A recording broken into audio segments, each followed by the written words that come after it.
Lagi na lang natin naririnig, nakikita sa social media yung mga post ng OFW na nawalan daw sila ng gamit, ninakaw daw ng NAIA, kahit wala ko silang pruweba.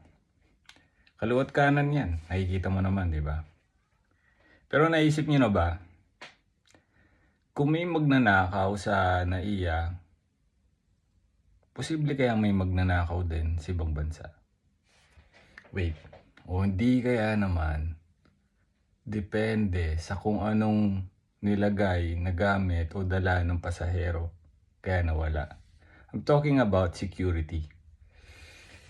May authority kasi ang security, aviation security, airport, na kumpiskahin ang daladalang isang item ng isang tao, lalo kung ito po ay, threat sa safety ng buong pasahero.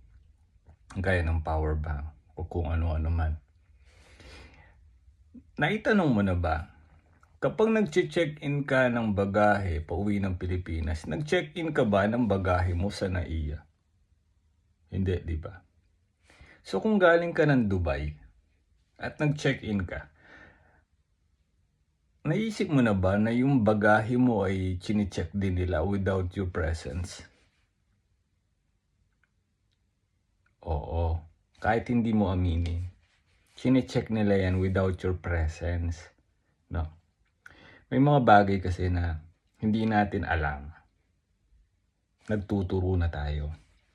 Kaya na sinabi ko, ang pag-check kasi ng mga gamit, lalo na kung ito po ay bagay na makakaapekto sa buong safety ng buong pasahero, kinukumpis ho yan ng mga customs, ng mga security, kahit wala kang approval. Lalo na kung yung bagahe mo is for checking. Siyempre hindi ka naniniwala sa akin. Naisip mo na ba na yung tao ba na nagrereklamo sa social media ay direct flight? O kaya naman ito ay may layover sa ibang bansa at kung ano-ano pa? Hindi kaya kinumpis ka talaga yon ng bansang yon kung saan siya galing? Technically, pero hindi lahat. Na yung nagbibigay sila o naglalagay sila ng notice, ng note, sulat. O halimbawa, kinumpis ka namin ng gantong bagay sa bag mo kasi ito ay bawal. Pero hindi lahat nagbibigay ng notice. Kaya anong gagawin mo? Imbis na hawakan mo ang cellphone mo at magrarant ka, sisihin mo ang NAIA yung eroplano mo. Pumunta ka doon sa baggage assistance dyan sa airport sa